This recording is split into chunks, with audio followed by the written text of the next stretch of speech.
at least $50 to the marathon, you will be eligible to win an awesome Games Done Quick banner, the Independence Day.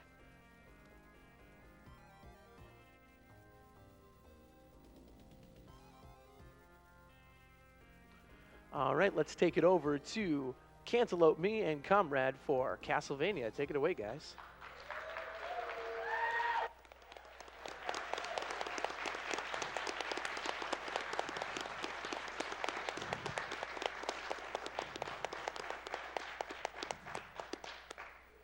All right, welcome to Castlevania. This is a fairly short run that's filled with a lot of very technical skips and tricks run by two of the best runners in the world, whose PBs are only 1 second apart. And I don't know about you guys and gals, but I am really looking forward to this race. All right.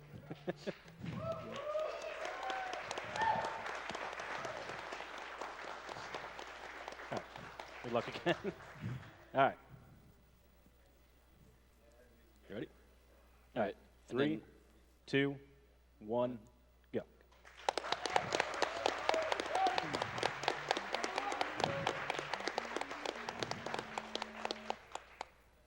Oh, no. All right, so in stage 1, first thing to note is that they are both hoping to get a random stopwatch drop from one of the enemies in the next area right after they enter the castle here, and that will let them do a skip in the in 1-2, which saves like 5 seconds, I think. 4 seconds. 4 seconds. But it's all random on whether they get the stopwatch or not. And if they get it, they have to hit a really tight input in order to freeze the bat that they're going to be using to skip basically all of 1-2. Yeah, Unfortunately, no Right, stopwatch. unfortunately, neither of them got it.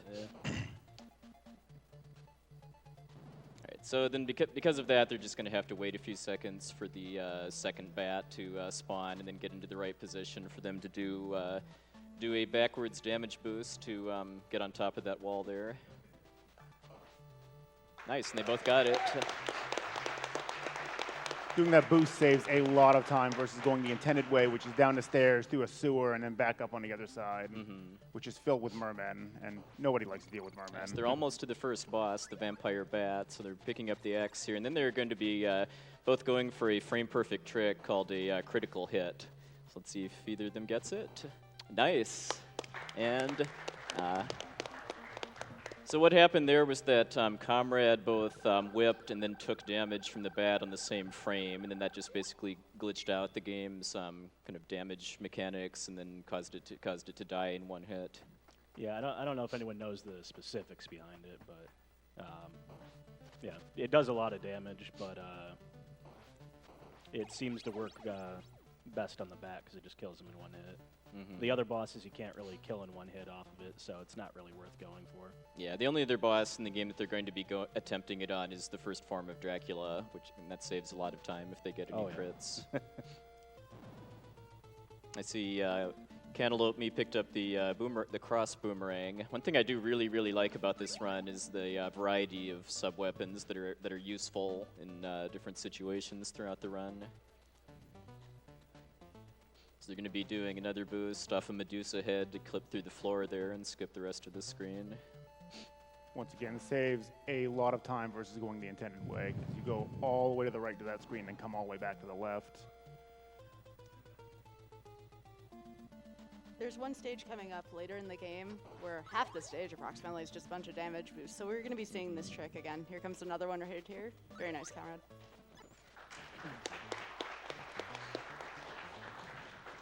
And as much as possible, they're going to be either trying to jump over or kind of clip through the bone pillars rather than fight them, just because of how much health they have. So Komrade coming up on Medusa, the second boss.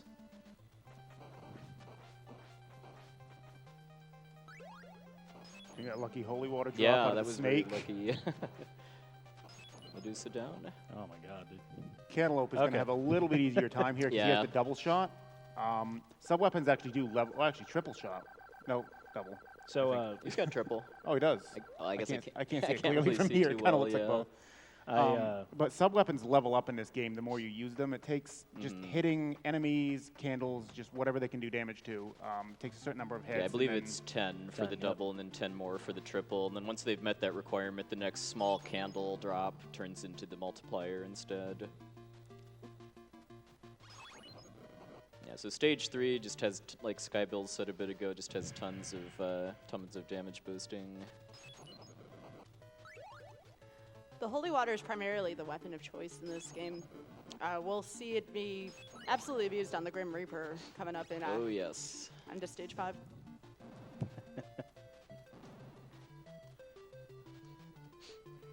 So,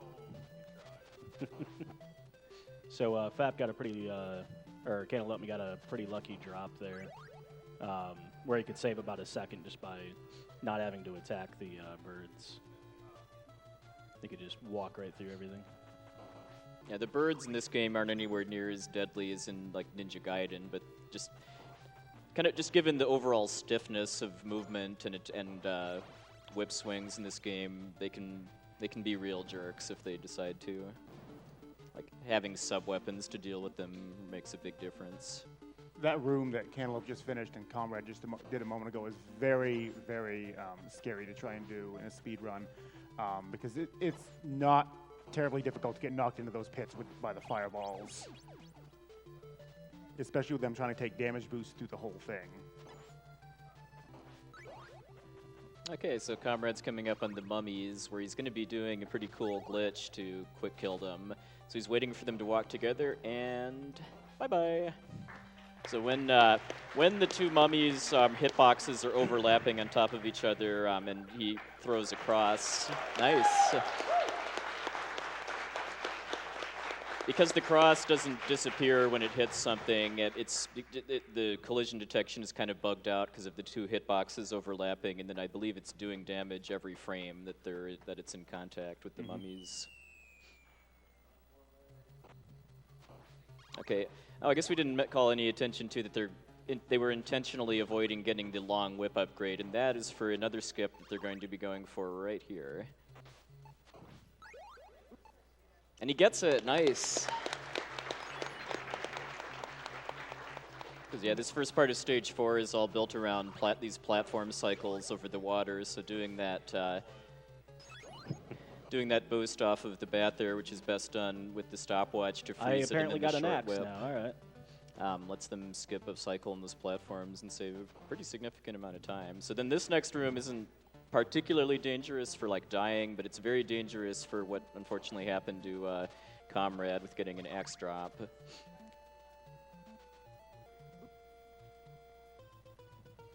Because they really, really, really, really want holy water for Frankenstein, the next boss.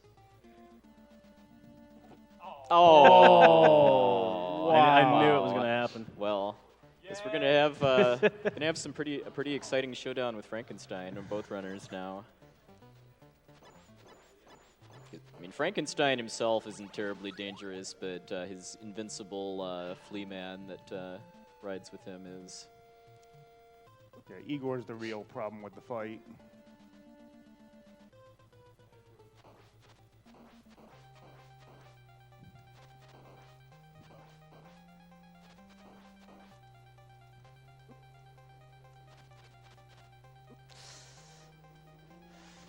Oh. Nice.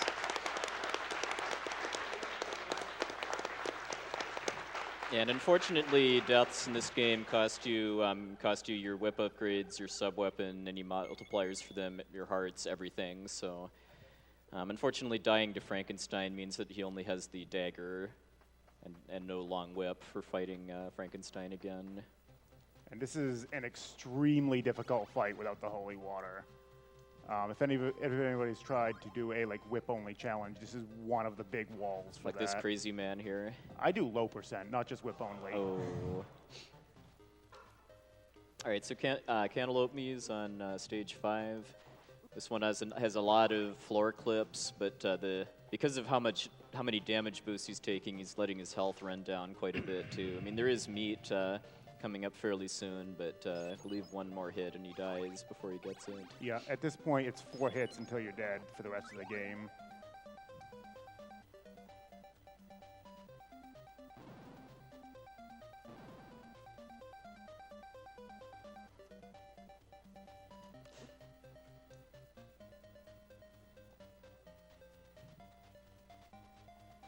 There we go. Nice.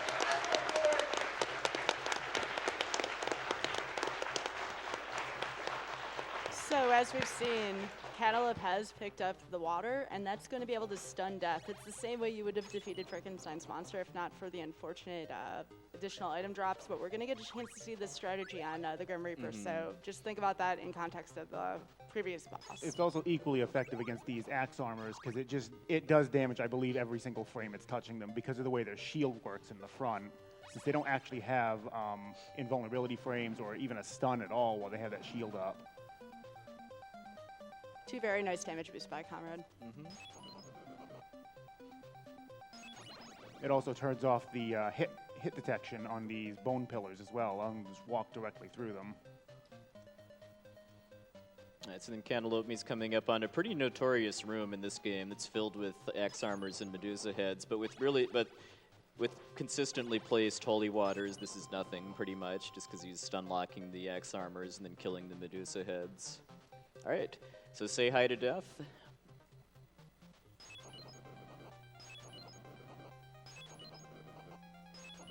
And say bye to death. With any other sub-weapon, death is an absolute nightmare to try and fight. Yeah. Arguably the most difficult boss in the game if he actually does anything.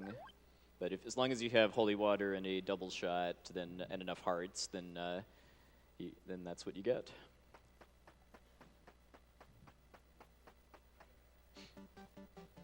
All right, so Cantaloupe's in stage 6, the final stage.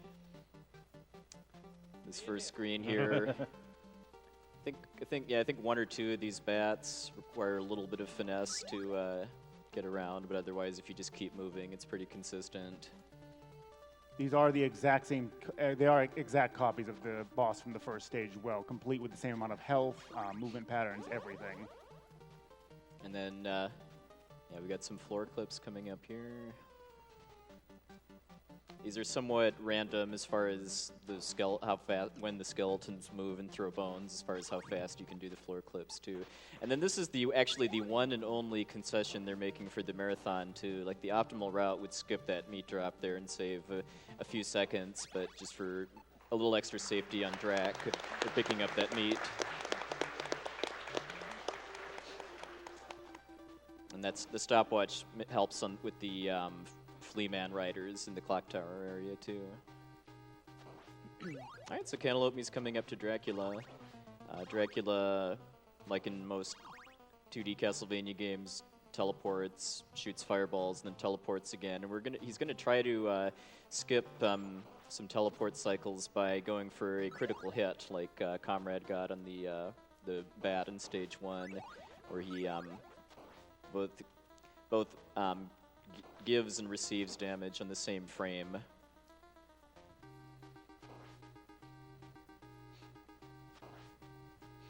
He also did a bit of manipulation with getting both the holy water and then the triple shot too, which makes it he can use to stun lock Drac's second form. And 1 hit left, and then we're gonna start Cookie Monster. Cookie. Holy water just kind of makes this guy a bit of a joke. And then time for Cantaloupe will be when he touches the orb after Dracula's dead. There we go. Yeah.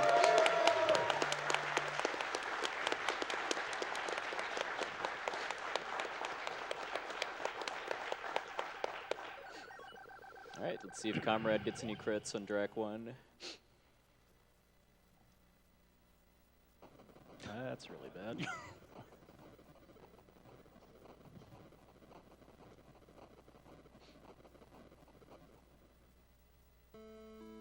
That's really good. The reason he's getting so many of those drops too is just because I believe when he's hitting Drax, neck with the cross. He's hitting both his head and his invincible body at the same time. That's causing that same multi-hit glitch that quick killed the mummies, which doesn't really matter for damaging Drac, but it does for the for building up your counter for the sub-weapon multipliers. I'm just playing it real safe. Ultimately, you want at least a double shot going into this fight. You can still do it with a single, it's just he's not going to be completely stun-locked with only a single. All right, get ready on time for Komrade.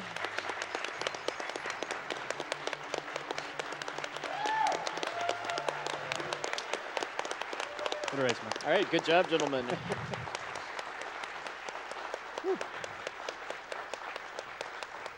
I get the back crit, I get the stage 4 boost, and then axe drop. And That then axe. just- Those axe drops were brutal.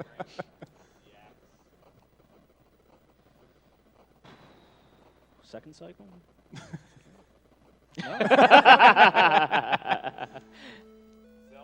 Zelda? No.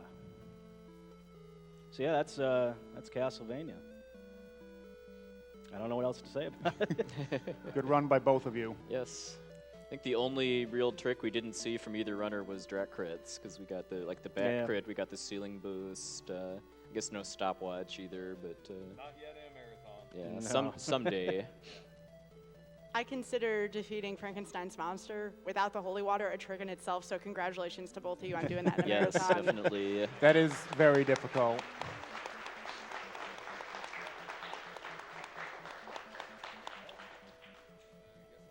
All right. I don't have anything else to say.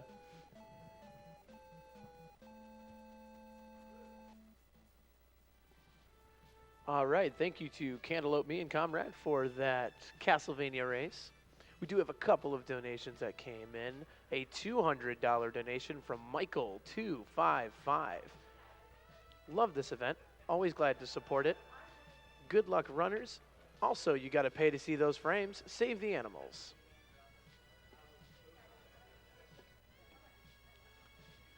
We have a $30 donation from Final Stage Max. Run, Belmont, run. Greetings from Germany. I really enjoy watching these events every year, and this time it just keeps getting more and more awesome. Keep up the good work.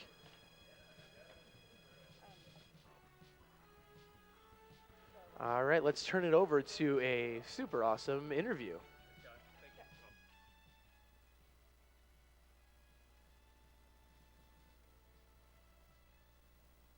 All right, welcome back to Awesome Games Done Quick 2017. I am Darkman, and with me here is Papat.1. He is the runner of the upcoming Mega Man 6 run. It's going to be in a few runs right after our Castlevania block is over. Papat, welcome. Thanks for having me. Glad to be here. Absolutely. So let's start off. Mega Man 6. It is actually our only classic Mega Man representation at this GDQ.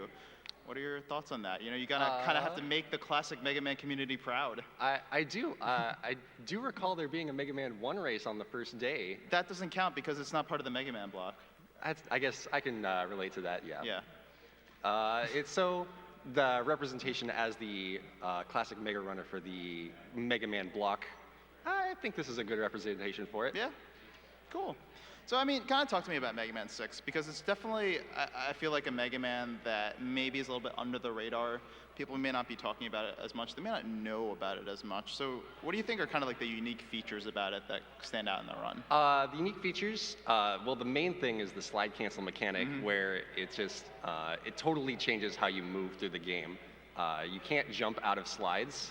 So in order to move quickly, you have to kind of cancel your slide either by turning around or doing a double jump input. So the way you move through the game is very different. And then there's not a lot of like major tricks or glitches in it. So it's very movement focused. Just got to keep focused the whole time on making sure everything goes right. So how'd you end up picking up Mega Man 6? So back like I want to say 3 years ago, I had a couple of friends that we just kind of were looking for other games that we could play together. Sure. And so we kind of looked into the speed running a little bit, and I kind of looked into a couple of the runs there. and I was like, Mega Man 6, I really enjoy this game. I have enjoyed it all my life. And they told me that they had played it when they were young too. Yeah. So we just kind of decided, hey, let's just every once in a while do a couple of races. And from there, I just kind of ended up pushing a little harder than they did. I got more into it, really enjoyed the whole speedrunning aspect. Awesome. So, I guess my next question is going to be, whoop, put that up there. I guess my next question is along the lines of, what is it, you actually don't have you just recently got a console, of course, so you haven't had much time to prepare for it. You infamously had the world record for this game on a 10-year-old laptop that kind of is broken in two pieces. Yeah, the machine. The machine. Shout out to the machine, by the way. So you obviously haven't had much time to prepare for it, especially given that this was actually a late addition to the schedule. You weren't initially on the schedule until much later on. So do you feel like that's going to maybe make you a little bit more nervous, or do you feel comfortable? You've had enough time to kind of prepare? I feel pretty comfortable at this point. Thank you for lending me your console, by the way. That helped. I wasn't really worried too much about the change in the delay between like an emulation or like a CRT. It was mostly just the controller getting used to, and I feel at this point that I'm pretty used to the controller. It should feel pretty good, and I'm expecting the run to do fairly well. Good. All right. So I do have a few questions we're going to ask you from social media. Sure. So, of course, throughout the marathon, we have interviews, and on Twitter, if you respond to our questions, we may feature your questions just like these right here. So we got from Sneeze and Season wants to know, what's your favorite Mega Man? Any sort of series? Well, my favorite Mega Man of all time is going to be 6. Really? Yeah, I know, never right? guessed. Who would have thought? But in terms of like other casual Mega Man games I've really enjoyed, 0, 2, and X1 I find to be the most fun casually. Okay. All right. So we're going to go to the next one. So it's going to be, what is your favorite trick in the game that isn't in the last screen of Blizzard Man? From Richard. My favorite trick that's not the last screen of Blizzard would be the first screen of Centaur.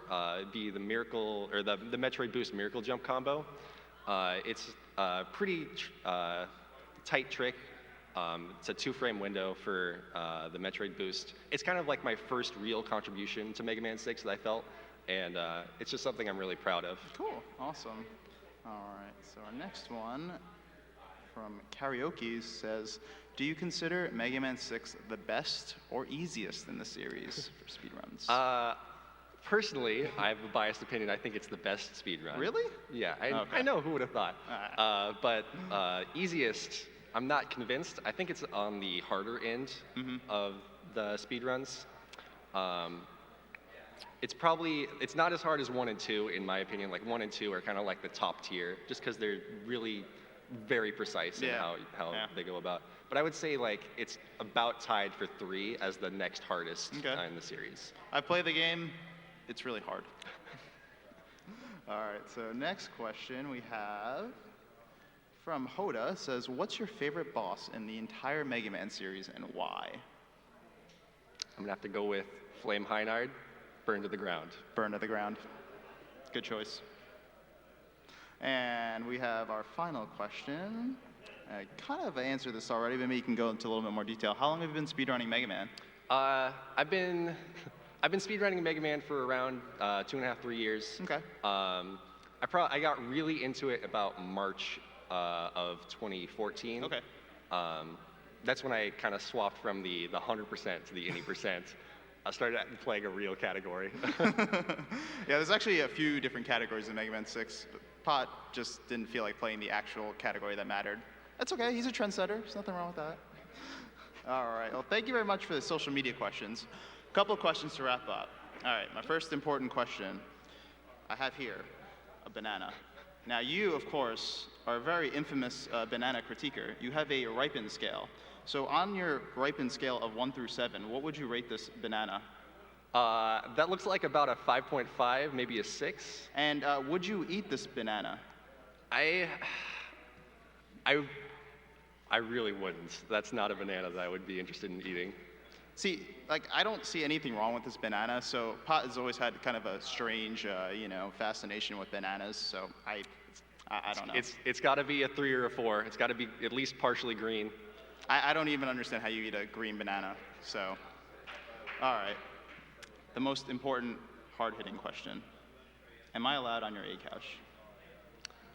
Well, I'm glad that you asked because I actually have a ticket for you right here, letting you know that you are officially invited to be on A couch. This ticket is issued to The Darkman 78, that's me, as official non-transferable invitation to A couch. Some restrictions may apply. Can you tell me what those restrictions are? Not currently. You'll have to talk to my legal associate for that. And who is your legal associate? You'll have to talk to Fast at CC. Okay, fair enough. So I appreciate this ticket, and I'm mulling over my restrictions, and I've decided to I've come to a decision. Well, that's just like your opinion, man. All right. Well, I think that wraps it up for us. Once again, I am Darkman, and this is Papat.1. He is going to be running Mega Man 6 coming up right after the conclusion of the Castlevania block. So we are going to throw it over to the host. And once again, thanks for watching Awesome Games Done Quick 2017. Thank you so much, Darkman. So a few more donations here. We have $205 from Nuki404 that says, greetings from Korea. Great run so far. Looking forward to even more great runs. Watching my uncle battle prostate cancer during my childhood led me to becoming a physician and doing what I can do to battle cancer. Thus, I would like to dedicate this donation to him, Lou Linksley, and everyone in the 502 crew. We have a $10 donation from DZX. Hello, GDQ. Longtime watcher, first-time donator. Castlevania 1 was the first game I ever played, and I've been hooked to games ever since, and I feel compelled to donate now. Let's be sure to whip that cancer away. Thank you to all the runners and staff who make this awesome event possible. With that, a little bit about PCF, Prevent Cancer Foundation.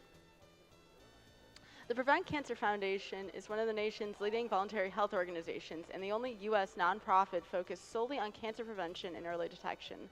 Founded in 1985, it has capitulated cancer prevention to prominence and fulfills its mission through research, education, outreach, and advocacy across the country. For more information, please visit preventcancer.org.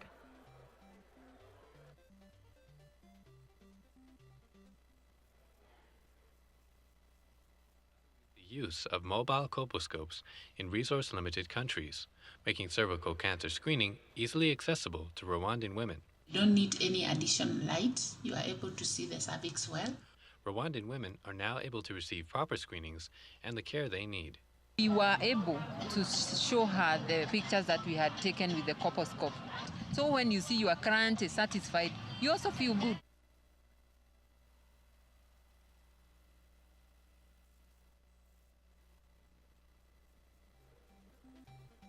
Okay, welcome back. The $100 donation from Griff, who says, this is dedicated to my girlfriend who is currently awaiting results on her blood work to find out that she officially has beaten cancer. She's such a wonderful woman and deserves the best in life. Also, her all-time favorite games are the Castlevania series, and she's enjoying every minute. Thank you to the runners today. It's extra special.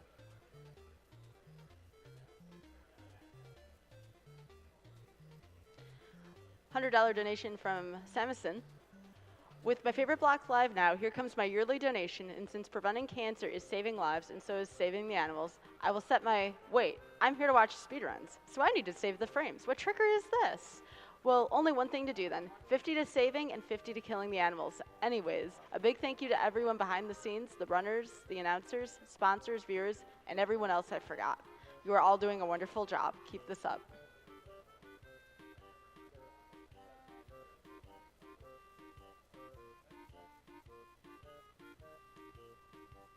$30 donation from Crazy Bug. My first time donating at this AGDQ. I love all the work you do. Let me hear applause for the runners, the staff, the audience, and the donors, and everyone else I forgot. All of you are awesome. Thank you.